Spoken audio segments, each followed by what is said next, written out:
Well, hello and welcome. Good afternoon, friends.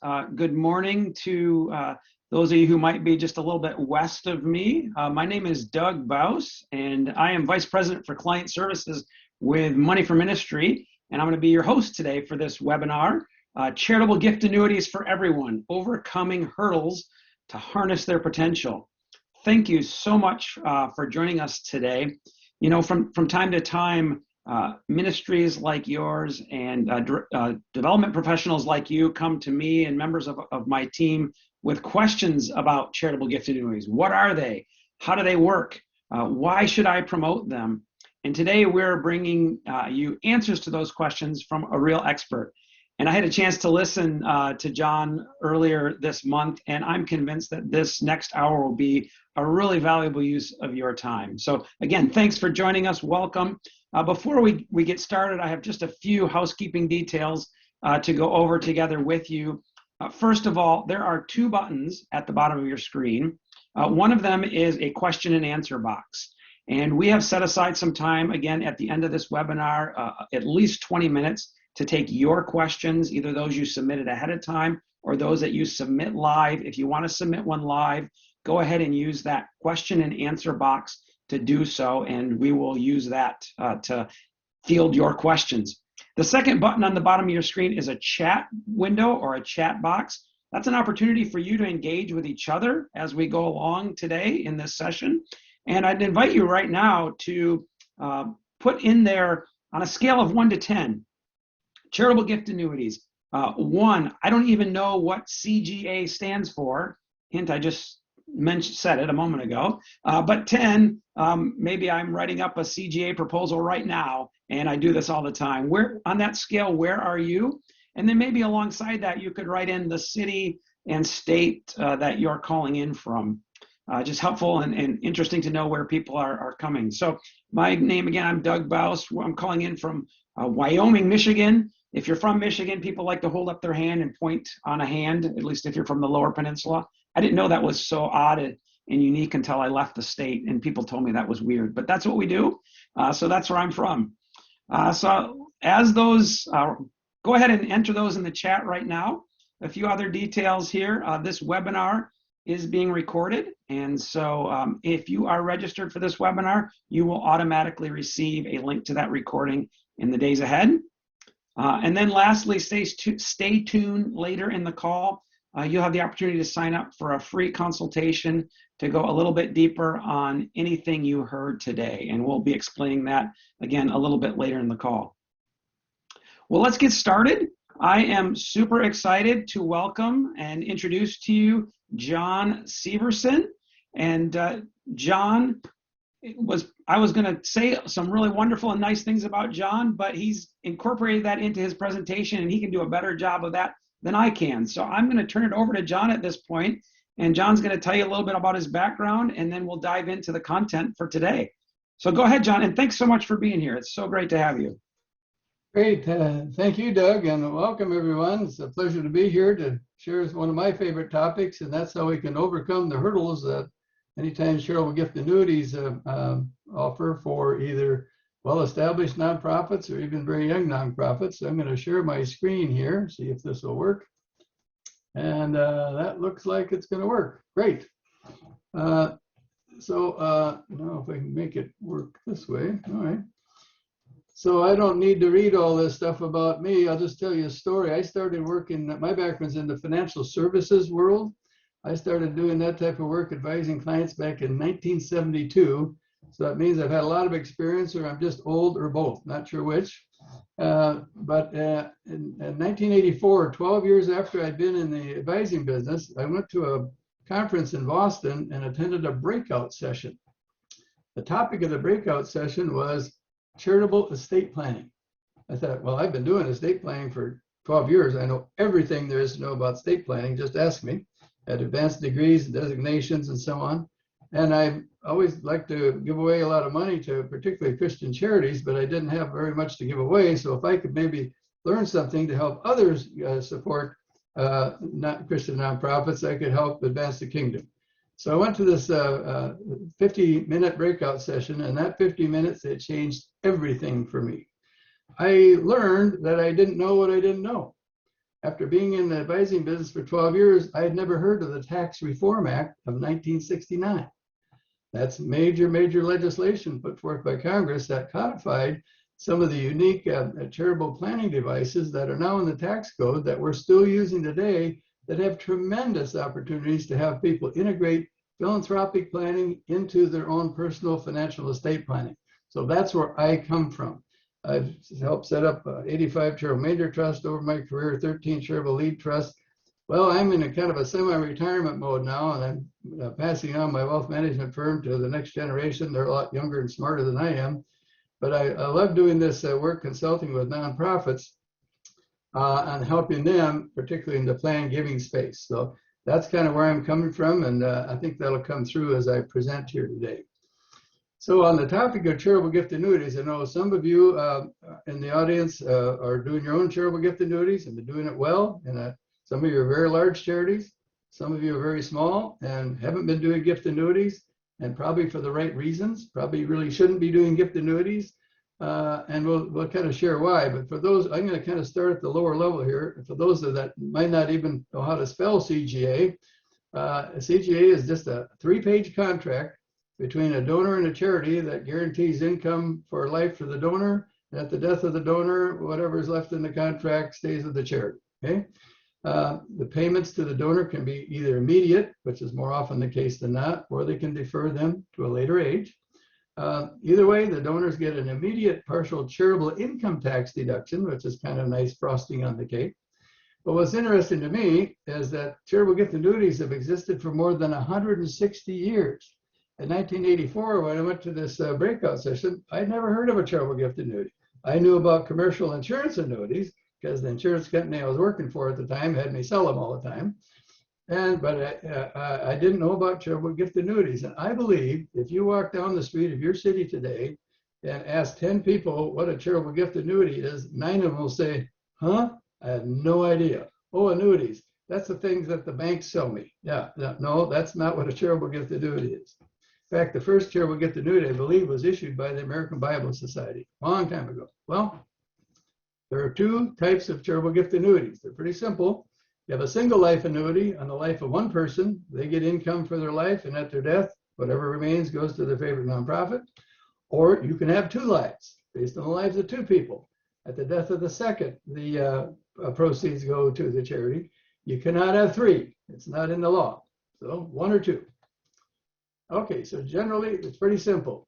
A donor makes a charitable gift to a nonprofit, like National Gift Annuity Foundation, for example, or your nonprofit. They get a checked charitable income tax deduction at that time and receive lifetime income. At their passing, whatever's left supports their favorite charity that's setting this up for them. But then, so what's in it for the donor? Well, the donor receives a fixed lifetime income. So from a financial planner's perspective, you can have various types of lifetime income. Many people's lifetime income is variable. So the charitable gift annuity, you have a fixed amount. When you set it up, the dollar amount will never change. It's kind of like a pension plan without a cost of living adjustment. That's an important consideration. There's some tax benefits for the donor.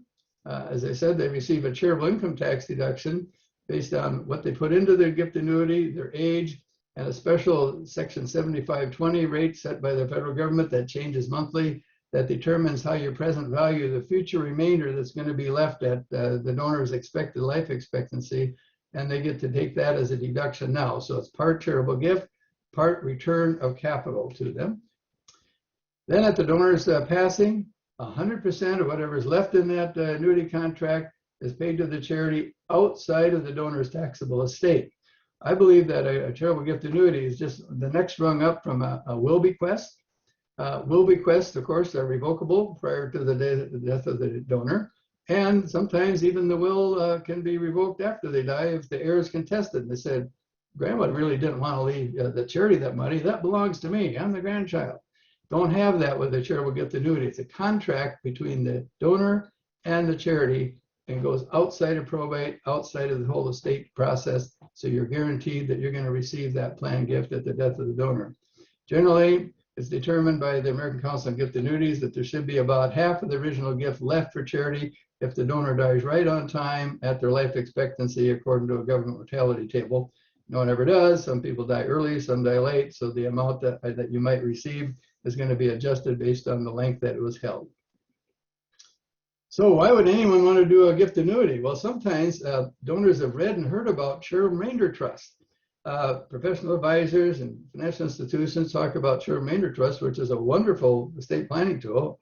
I first learned about it in 1984. I set up 85 of them. They are a real neat problem solver for people in complex situations. But like any trust is going to have some complexity. A charitable remainder trust is about 25 pages long.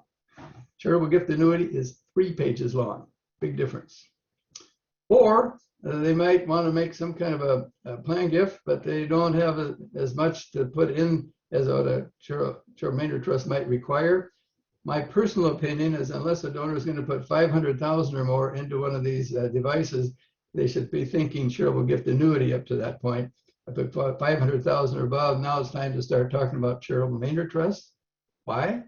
There are costs to set up a charitable remainder trust. There are legal expenses, appraisals, and so on that have to be paid by the donor to get it set up. With a charitable gift annuity, there's no cost up front. The smaller amounts, under $500,000. Or you might have a donor that says, you know, I'm retired and I'd like some more income, and my fixed income investments just aren't producing. My CDs are producing, if I'm getting 1 or 1.5% interest, that's about all I'm getting. And that's not quite keeping up with inflation. Or I've got the stock portfolio that was great while I was growing my wealth and accumulating. And now it's grown in value, but all they send me is a 2% dividend. And I'm having trouble paying my bills on 2%. So that would be a typical donor that might be interested in learning about a charitable gift annuity. And I'll explain why when you see how some of these rates are effective for the donor. Or another use of a charitable gift annuity, which you might not think about, is you can set up a charitable gift annuity for someone else, for your mother-in-law, for your sister, for a valued employee, a caregiver, a housekeeper. You can basically, my mother's 95 years old, she's in an assisted living facility, and she's about run out of money, okay? And so I'm thinking, if she runs out of money, how I could help her is I could set up a charitable gift annuity. I could deposit the funds in the gift annuity. My mother would be the annuitant. She'd receive the income to help pay her monthly fare at the assisted living center. But then me as the donor, I get the charitable income tax deduction, and I'm in a much higher bracket than she is, and I get to choose the charity that's going to receive the benefits at her passing. So that's very plausible, very helpful. Keep that in mind as far as a particular application that you might want to offer your donors as another use, a creative use of a charitable gift annuity. It's very simple and it really works well. American Council of Gift Annuities does a survey about every 10 years. They're in the process of gathering this again now. And they found that average age of a gift annuitant is about 79. So some people do it sooner, some people do it later. I think the prime time is between age 60 and 90. It's a pretty broad range. About 57% are females. There are more of them living because the males die off sooner. 70% of all CGAs are for a single life, and the other 30% are for a joint life, which can be paid concurrently or consecutively, but you can only have 2 lives max. About 88% of all gift annuities start making payments immediately. They're called an immediate annuity. The balance are deferred annuities. A person age 60 might get a big bonus some year and want to set some money aside for retirement. They can deposit the funds into a gift annuity that indicates that they're not going to start receiving payments until they're 65 or 70. They can defer the payment option. So that's a deferred gift annuity. Now, what kind of assets could a donor use to fund a gift annuity? What do you put into these things? Well, cash is the most prevalent, unfortunately, because our friend Dr. Russell James down at the University of Texas would say that, let's see, 90% of the wealth in this country is composed of assets other than cash, and yet 90% of all charitable gifts are in cash. Does that make any sense? No, but that's kind of the way we've grown to understand it. So we'll take cash for a gift annuity, or marketable securities actually work real well, because if you put an appreciated stock, like your Apple stock that you bought 20 years ago, into a gift annuity, You transfer the stock in, you avoid recognition of the capital gain, plus you get a deduction for putting it in. The charity then sells the Apple stock and puts it in their gift annuity pool and starts paying you an income. So it's a double tax benefit if you fund a gift annuity with appreciated securities. And believe me, folks, in today's world, there are lots of appreciated securities out there. The last 10 or 15 years, the markets have done nothing but go up. I know they're a little rocky right now, but if you look at any mountain chart from 1970 on, there's a ton of people sitting on appreciated securities that don't want to sell them because they don't want to incur the capital gain and the capital gains tax if they would sell them. Yet they're not getting the income that they'd like. You're going to find in this presentation, as I found, that a charitable gift annuity is one of the most donor-centric tools in your toolbox, in any planner's toolbox, and you're going to see why here in a bit. Now, and depending on your charity, if you're set up to take real estate, at the National Gift Annuity Foundation, I'll show you how we do that, but we can actually fund a gift annuity real estate. It might be a vacation home in Florida that they're selling, might be a condo, might be a rental property. We can take it in, charity sells the real estate, and then funds the gift annuity with the proceeds. Other more unusual assets are, you can fund a gift annuity with commodities. Quick story, a month ago, I had a nonprofit call me that we do some of their plan giving work for, and they said, we've got this donor, he's 80 years old, and he's just retired from farming. I said, oh, good, I think I know what you're gonna ask. They said, how do you know? I said, well, when farmers retire, they have a big tax problem because in the final year that they retire, they have all the crop left from last year that they're now going to sell and pay income tax on, but then they have no offsetting deductions for all the input costs of fuel, seed, and fertilizer. Farmers don't pay a whole lot of income tax during their working years, but when they retire, they get slammed in that year when they retire. And so he had a farmer call him from Northwest Iowa that was sitting on 45,000 bushels of #2 yellow corn. It was in his bin. And he said, if I sell this, my accountant says I'm going to lose 30 to 40% of it to Uncle Sam. He's going to throw me in a higher tax bracket. I'd really like to make a charitable gift to your organization, but I need to solve this tax problem. If I do that, the government's going to get my charitable gift. So we funded a charitable gift annuity with $45,000 worth of #2 corn at $6 a bushel. It's about $270,000 that we put into the gift annuity. 3 days later, we sold the corn from the charitable gift annuity. The donor did not have to recognize that as a taxable event. Okay? He ignored the income. That's even better than getting a deduction, folks, from an income tax perspective. And now he's going to get about $18,000 a year for the rest of his life. And at his passing, whatever's left in that account is going to go to the Christian charity that referred him in. So these things really do help donors solve problems. And if you can help them solve their problems, they will help you solve your problems, believe me. Another funding mechanism would be closely held stock. Not publicly traded stock like Apple or Microsoft. We're talking about closely held stock of companies that are not public, local businesses. You know what's happening to baby boomers as they age? They're selling their businesses. You know what happens when they sell their business? They get whacked for a huge capital gain because they started with nothing. They grew this business to a sizable amount. Someone comes along and buys it. Bingo, they're just going to make a huge charitable gift to the federal government of capital gains tax. You can actually fund a gift annuities with amounts of closely held stock that then is sold and provides income for the donor for the rest of their life. Okay, so these are problem-solving devices. Even though they're a 3-page simple document, they can still solve problems for your donors.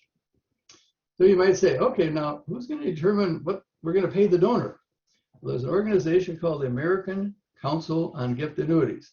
It's not a company, it's just a consortium of volunteers that come together with some actuaries and twice a year meet to say, what is a reasonable amount that we can pay a gift annuitant without impairing the reserves of the charity that's holding the money, that's going to be fair to the donor and fair to the charity.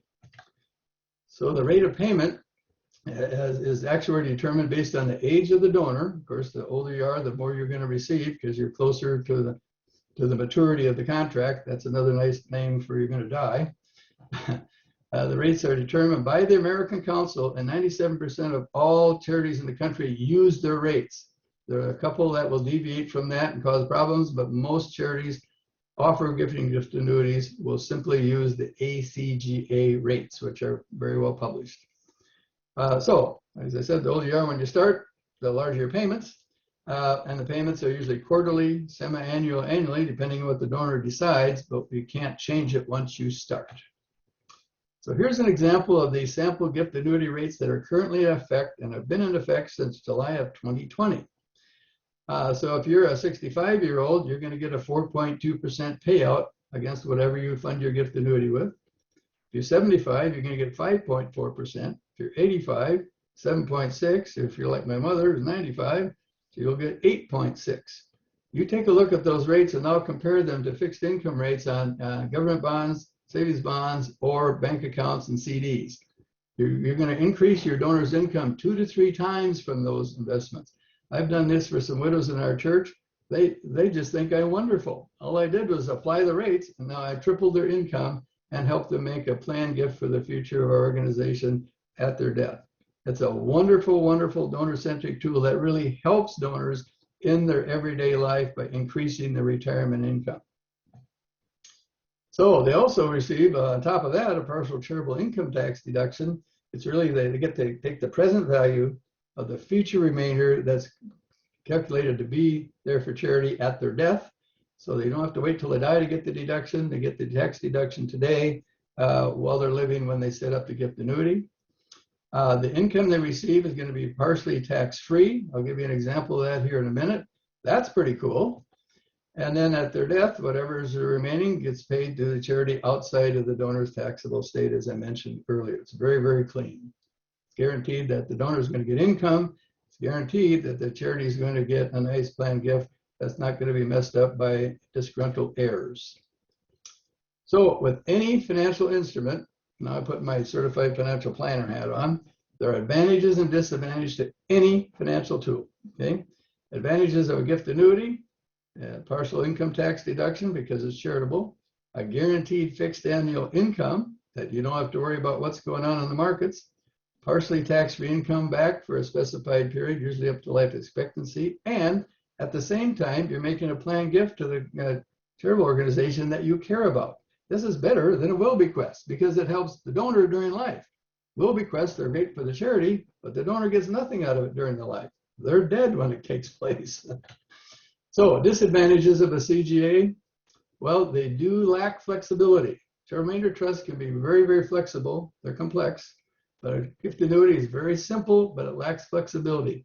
You can't change the income once you start. You can't even change the frequency of payments. The only thing you can do with a gift annuity is say, I don't need the income anymore. My uncle just left me a big inheritance. I'm going to leave you the principal now, Mr. Charity, and you can have it early before I pass away. That's all you can do with a gift annuity. So that's kind of a disadvantage. There's no flexibility. So here's what a charitable gift annuity is not. Many people, if you walk around Des Moines today, would say, what's an annuity? Oh yeah, we've got 37 insurance companies here that issue gift annuities. CGA is not a commercial annuity issued by an insurance company, not to be confused with that. The word annuity in Webster's dictionary means a series of payments. That's all it is. The financial industry has turned it into a tax-favored investment mechanism, but it's really a series of payments. So with a commercial annuity, you can deposit funds into commercial annuity, get a lifetime income stream guaranteed by the insurance company, but you get no charitable deduction.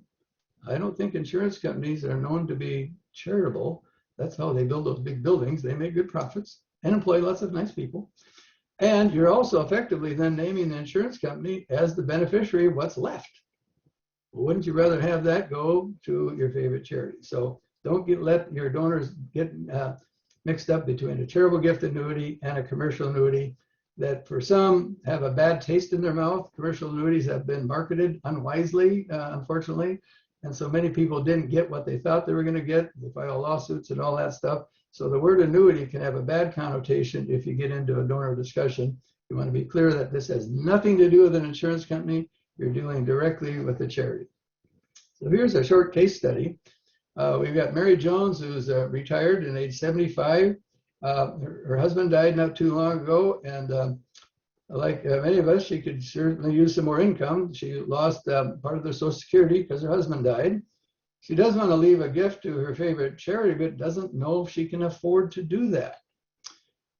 So let's see. So Mary has her $50,000 in cash she just got from the insurance company. So she says, what happens if I put that into a charitable gift annuity? She's in the 24% tax bracket. So she puts it into a gift annuity, and as soon as she does that, that year, she's going to have a charitable income tax deduction claimed on Schedule A of her tax return for $23,316.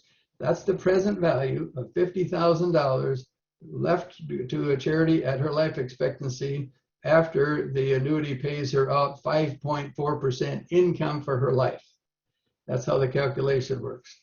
So she's going to get 5.4% of $50,000 every year for the rest of her life. That's $2,700. But what's so interesting, because she funded the gift annuity with cash, she's going to have $2,100 of that that's tax-free until she hits her life expectancy. She effectively gets a return of the capital that wasn't deductible, tax-free. This is getting better all the time, folks. Now, what would Mary have to do to achieve the same amount of net spendable income with a taxable investment? She'd have to get an investment that's going to pay her 7.61%. If you can find one of those, I want one. There's nothing out there. I told you this is a donor-centric device that helps the donor as much or more as it helps the charity. And of course, at Mary's passing, there's going to be approximately half of what's left, depending on when she dies, going to fund her charitable plan gift to the organization. So that's how that works. Pretty simple. What else could Mary have done with $50,000 of cash? Okay, here goes my certified financial planner hat. Well, she could have put it in a 1% savings account. Let's see, 1% of 50,000, that's 500 a year. Oh yeah, that's taxable. So she ends up spending $390 after tax on whatever she wants. Or if she's lucky, she could tie it up for 3 to 5 years in a certificate deposit and get 2%. Oh, but that's taxable. So now she has $780 of spendable income. Well, she's not making much more. What happens if she puts it in our gift annuity? Oh, she gets $2,700 a year, of which $2,100 is tax-free. She's going to have, after tax, $2,183 of net spendable income and a charitable tax deduction on top of it of $23,000. Wow, does she think you're good? You are here to help her, and you are. Now, she has a younger sister who's about 20 years younger. Her name is Susan. She heard Mary talking about this deal, and she said, well, I'm still working, but you know, I've accumulated some cash, and I don't know what to invest in, and I'd like to do some charitable giving, but I don't know if I can. Susan can set up a deferred gift annuity and not take the income until she's 75. She puts the money in today, it grows for 20 years, and then she can take it out after her deferred comp plan runs out at age 75 when she retires at 65. She'll get a charitable deduction today, about $10,500, which she could use because she's in a pretty good bracket. And then she's going to get $1,800 a year when she retires at 20 years from now, of which $764 will be tax-free. So she can even enjoy the same benefits as her sister. It's just different because she's younger and she's going to delay when the payments are being made to her. So who would be a good prospect for a gift annuity? Who can benefit from these? Well, generally it's anyone 55 years of age or older, because that's kind of the minimum age at which we'll start making payments. But the real group that is interested in this is usually people in their mid-60s to their mid-80s. That's your primary target. And they're all over in there, right? It could be committed individuals wishing to give, but need the security of income for retirement. That was the case with the lady in my church.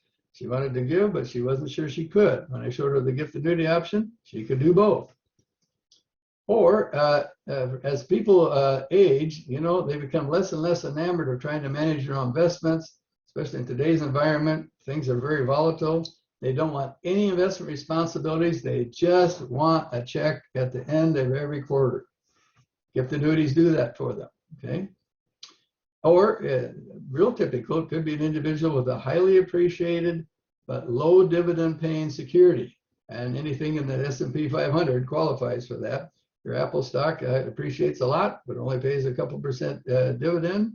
You can take that appreciated property, put it into the gift annuity. We sell it there, avoid all the capital gain and all the accumulated profit that they made, and give them a much higher income, usually 2 to 3 times what they're getting in dividends from that stock. So I hope that kind of helps you zero in on who you could help with this kind of device.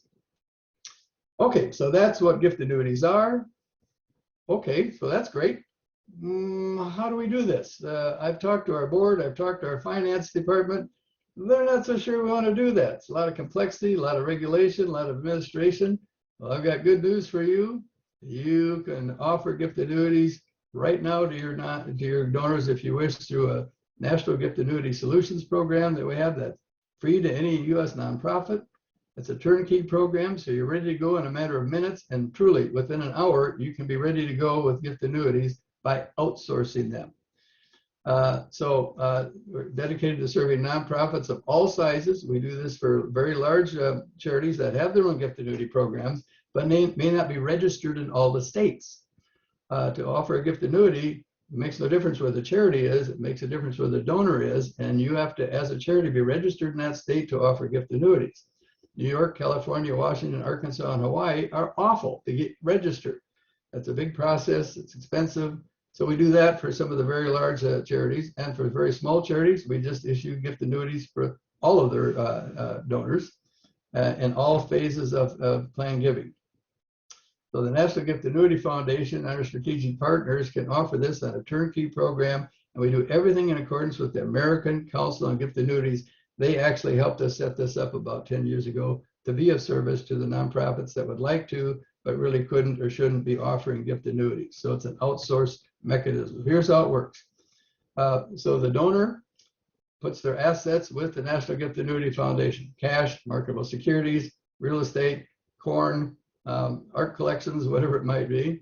And then we turn that into a fixed income for the donor based on the American Council on Gift Annuities rate of payment for their age. And we issue the charitable income tax deduction for them, because National Gift Annuity Foundation is the 501c nonprofit to who they're making the gift.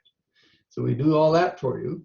However, then at the donor's passing, we take whatever's left in that particular CGA account and pass 100% of it back through to you, the charity.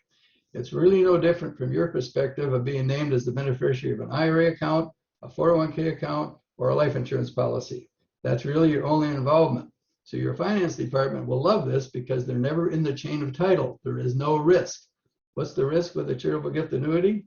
The risk is that if the annuitant lives too long, you could exhaust the funds that they gave you, even after the earnings on it, and have to dip into your other pocket to keep making the payments, because that's a guaranteed payment for life, even if the donor lives to 115.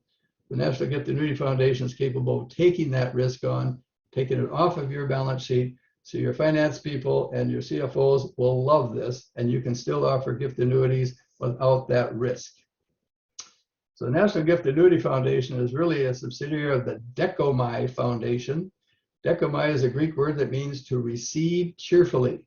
Decomai was set up in 2003 by a man by the name of Brian Clontz, C-L-O-N-T-Z. He lives in Jacksonville, Florida, because for 10 years prior to that, he was working at a community foundation where half the time he would have to say, no, Mr. Donor, Mrs. Donor, we can't take that asset. We only take cash and securities. Well, there's a ton of donors that would like to give you real estate, closely held stock, commodities, etc.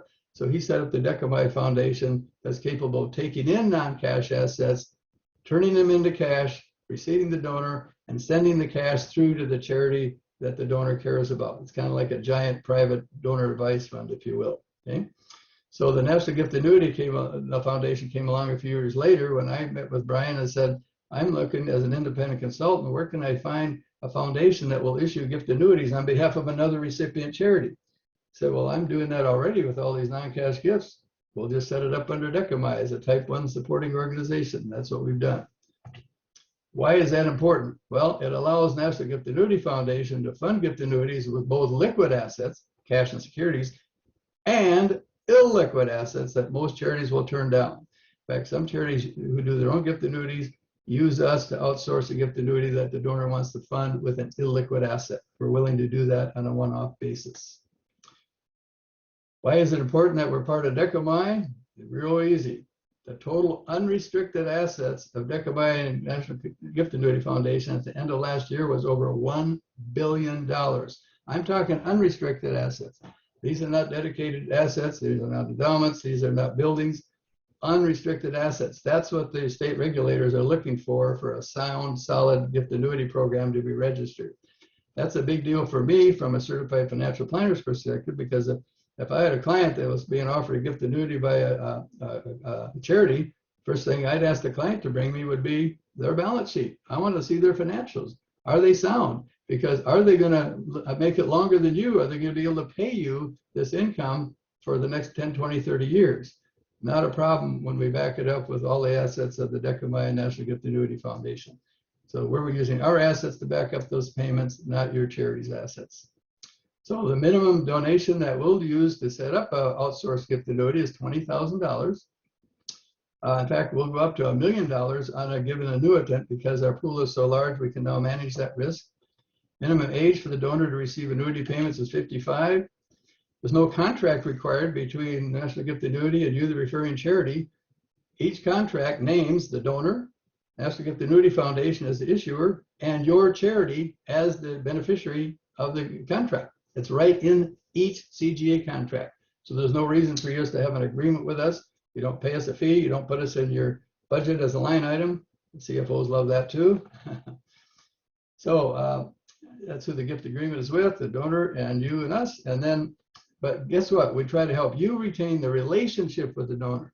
We want to be your service provider in the back room to do all the dinky stuff, all the technical stuff. But you're the one that we help set up to meet with the donor. We provide you presentation materials, and we even have you help them fill out the application forms, so that it's just like you're presenting this to them on behalf of your charity, but it's open to disclose that you're working with an outsourced partner to do the technical, mechanical, the complicated stuff. We keep you in that donor relationship. We don't want to be in relationship with your donors. They're your donor, not our donor. And there's no cost, therefore, to the donor or the nonprofit. And so this is really neat for some of you that have national exposure as nonprofits. We now are registered in all 50 states. I never thought we'd get registered in Hawaii, and in December, after working 2 years to get registered, they finally approved us to register to be offering gift annuities to Hawaiian residents. If you've ever tried to register in the state of Hawaii or New York or California, you know why that's a big deal. So we handle all of that registration process for you. So we also follow the ACGA recommended rates. We're not going to negotiate rates. You know exactly what it is. And we use the ACGA's model portfolio for our investments using exclusive index ETF funds. So we have very, very low cost in our investment pool, which leaves more money there in the residual value for you after we take an annual fee of 2%, which covers the administration costs, making the payments, compliance with all the states, sending the 1099 to the donor at the end of the year and so on, and doing the investments. We're not paying a big brokerage firm in New York a lot of fees. We're just doing it because we know how to do that using index ETFs. Brian Klantz is a CFP, I'm a CFP. We have people that know how to do that, so we save the cost of that. And then we provide you with the ledger illustrations. We get involved in donor discussions if you need technical assistance, but generally it's your game, and we're just assisting you to get in front of the donor, and we do everything through with you through the issuance of the contract, and then maintaining it thereafter. So here's the best practices that are put out by the American Council on Gift Annuities. We're running a little short of time. We follow all of these practices to the letter. Here's a quick, some quick case studies here of applications. So we got Ben, who's 78. He's got $100,000 of Coca-Cola stock. Guess when he bought it? 1968. Okay, highly, highly appreciated, but only kicking out a 2% dividend. He put that stock in the National Gift Annuity Foundation. Now gets a 6% return on that instead of 2% for the rest of his life. And at his death, value goes to the charity that he named. So highly appreciated stock. Here we have Bernice, who has a friend, Clara, that she's really watched out for and cared for, but Clara's running a little short of money. She didn't save as much as she hoped she should have. So Bernice is going to set up a gift annuity at an 8% rate for Clara. And at Clara's passing, then whatever's left in the gift annuity goes to Bernice's favorite charity. Finally, we've got Herman. He's 83, and he has a pile of antiques. Like, I mean, a pile, like a warehouse full. And we can even take in antique collections, art collections, automobile collections in amounts of $300,000 or more to fund a gift annuity. So he's going to get 7.2% off of the antiques that weren't paying him anything. He was paying storage costs. And at his death, he makes a wonderful planned gift. With that, we're here to help you with guidance and assistance, support and advice. That's what we do. I would recommend you go out to the American Council on Gift Annuities website. It's acga-web.org. It'll tell you everything you ever wanted to know about gift annuities. We highly support them.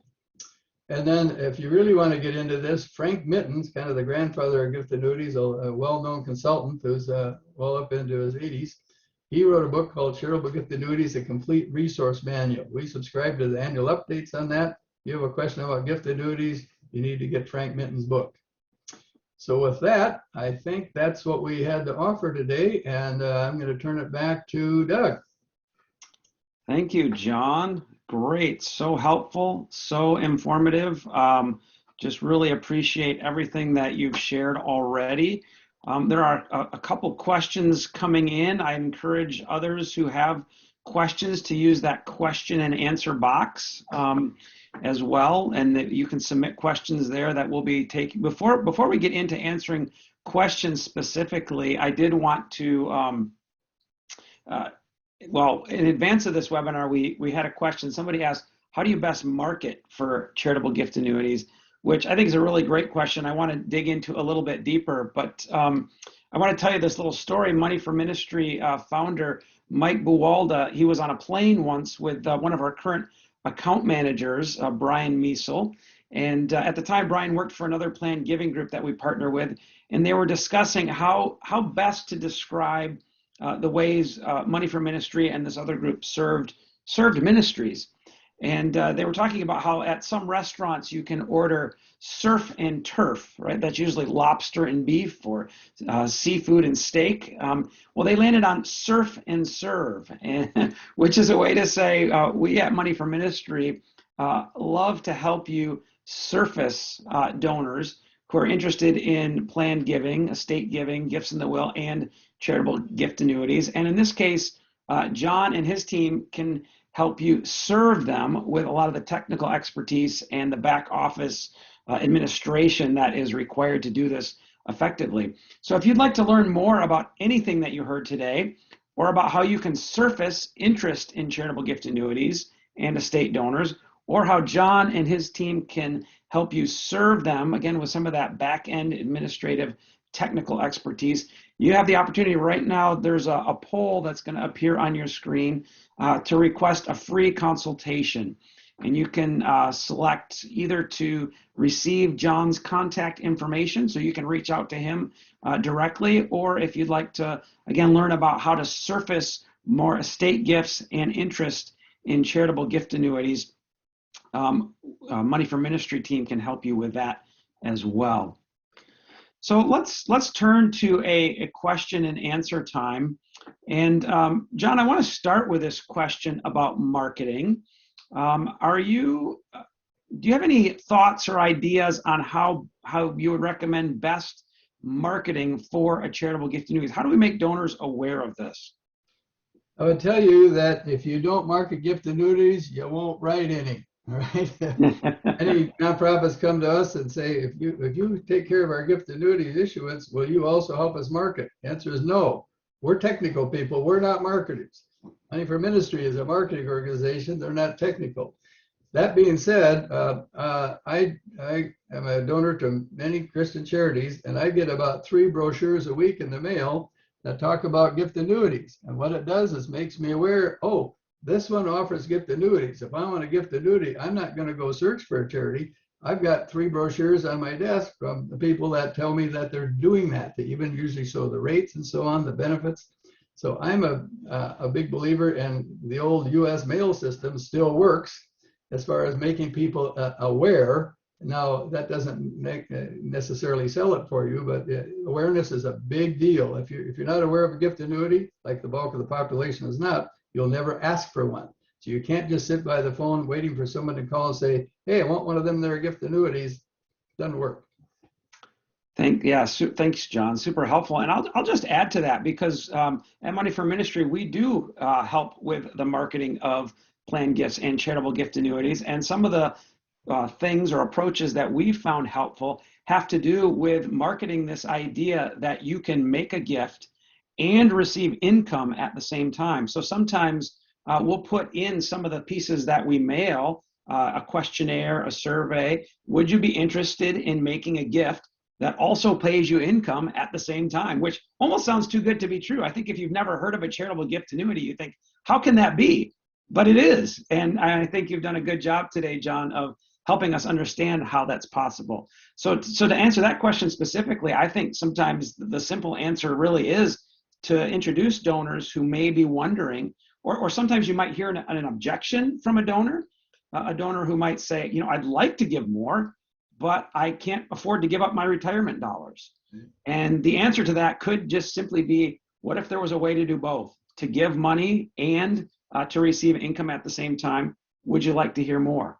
So alongside of those mailings that you receive, John, which again, maybe put a question mark in people's heads where they can say, hey, what is a charitable gift annuity? Would that work for me? I think sometimes just presenting that idea that you can receive income and make a gift can be really advantageous and interesting and grab those donors' heart and interest at the same time. So great questions. Can you say a little bit about, we had a few questions that came in, and you touched on this a little bit, but I thought it's worth circling back to. There were some listeners who said they were concerned about being in the position of selling annuities, or that there's a stigma attached to annuities. And I wasn't even exactly sure what that was until you started to talk about it. But can you say anything about, perhaps, is there a stigma or this perception that we might be selling something? How can we overcome that? I believe the stigma comes from commercial annuities that have been sold by maybe less than scrupulous organizations that told people things that weren't exactly right, and it didn't turn out very well. Okay, but a commercial annuity, if you say you want to give the annuity early, there's a big surrender charge. No one ever told the client about that. So you're going to have to overcome that problem. But really, there's nothing to sell with a gift annuity. You're offering a wonderful device, a service. You're helping a person. You don't have to. Gift annuities will sell themselves once people understand how they can increase their income, make a charitable gift, and get tax benefits all at the same time. No one else is going to offer them that opportunity. Awesome. Yeah, thank you. One of our listeners asks, is there a similar service like yours in Canada? Do our Canadian listeners have an option? There is. Yeah, I found out that the hard way. We had someone with a Canadian charity was a consultant called us and said, can you do this in Canada? And so I asked our people at the home office, and they said, don't think so. I said, well, maybe someone in Canada does this. So I spent a few days doing some research, and I did find a similar organization in Canada that does the same thing that National Gift Annuity does in the United States. They can only do it with Canadian citizens and Canadian charities, of course. We can only do it with domestic citizens and domestic charities. Now, you're going to ask me what the name of it is. Let me see.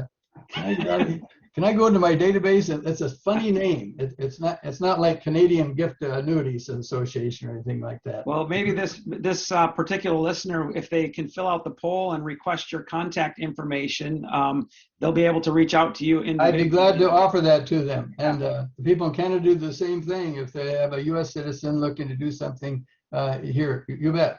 So I'm glad to say, yes, there is an outsourced gift annuity organization in Canada. I've talked to the president. That's excellent. And if for some reason you've already filled out the poll and it's gone, you can go to moneyforministry.com/contact, fill out a form there, and we'll put you in touch with John as well so that you can get that information on Canadian. I noticed there was somebody on the call from Ireland today as well. I don't know if you know if there's something like this available there. I have no clue. Across the pond, yeah. Now, here's what happens though with some. Guess what? I'm doing some work for an Israeli college. The college is in Israel, but they have a Friends of organization, which is a U.S. 501c3 headquartered in New York. Okay, So if a foreign charity has a U.S. Counterpart that we can run the money through, then it works. But otherwise, it has to be a U.S. charity that National Gift Annuity grants the remainder out when the donor dies. It has to be a U.S. charity that receives the funds. But if that U.S. charity then supports an organization abroad, that's how you have to get around that. Okay. Another question that came in, what's the target demographic for a charitable gift annuity? And they're saying other than just older donors. Well, that's a good start. Yeah. Well, the demographic is those donors that it really honestly in that 65 to 85 age range is where you have to start. Those are the people that are looking for retirement income, okay? And then beyond that, those people that have problems that they're trying to solve. In discussion, you're finding out they're sitting on a pile of Coca-Cola stock and that's going to cost them taxes, etc. Or they're trying to help their housekeeper. You just have to learn more about their situation to see where this would fit. But as far as marketing, I would market to every donor that you have who's between the age of 60 and 90. There's no reason not to. If you aren't, someone else will be. Great. Thank you. There's a couple different questions coming in that have to do with basically, this is great. This is a wonderful webinar, excellent information. Where do we go if we have questions afterwards? One person asked, is there a video that we could share with donors to kind of to pique their interest ahead of that kitchen table meeting? Another person asked, are there resources online that we can go to kind of fill in the gaps? Is there anything like that you offer or that you're aware of out there? Two things. If you want the technical stuff, go to the acga-web.org. That's the American Council on Gift Annuities, but they're not going to help you with marketing. You can go to the nationalgiftannuity.org is our website. And on the nationalgiftannuity.org is some information about how we do this. And there happens to be there's a video that's very similar to what I presented today. In fact, it's a copy of what I presented nationally a while back. But that's really for you. It's not really donor oriented. Yeah. If you want something donor oriented, you need to talk to the folks at Money for Ministry. That's what they do. They can give you the donor stuff. But if you want more for yourself, for your board, for your finance team or whatever, you can go to nationalgiftannuity.org and we've got some good information there, some resources under the resource tab. In fact, you're going to find some additional webinars under that resource tab that'll give you some more information. It's all free. Awesome, thanks.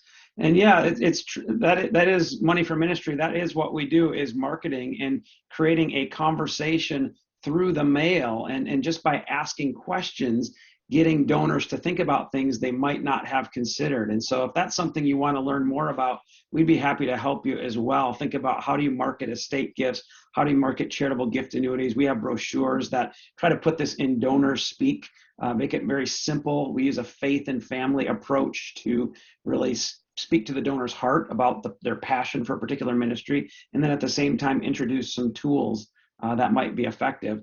Again, we're introducing the tools, and that's the surface, but John and your team can serve them, and that's where this is a really neat partnership to be able to offer that together. Somebody asked a question here, is there a way to transfer a commercial annuity into a charitable gift annuity? The answer is yes, and you're going to laugh when I tell you how that works. Technically, you can't move the ownership of the commercial annuity to a charity because it triggers taxation at the donor level. That's the way the law is written, okay? But the workaround is, and I've done this several times, what you do is you have the donor liquidate or surrender that commercial annuity as long as it has not been annuitized. Most of the donors that have annuities with insurance companies are not receiving income. They used it as a tax-sheltered investment vehicle. And then they find out when they liquidate it, all of the earnings that they never used out of that come back to them as taxable income, not at capital gains tax rates, but at ordinary income rates, their highest tax rate. And so I've done this with some annuities are worth, I just did it for a charity a while back. There was a person that put $600,000 into a commercial annuity in 1987. He's now 78 years old, and it was worth $2.4 million. That growth between 600,000 and 2.4, if he liquidates it, is all going to be taxable as ordinary income to him. If he can leave that deferred annuity that has not been annuitized to his heirs, guess what? They have to take it out and pay the tax at their highest tax rate.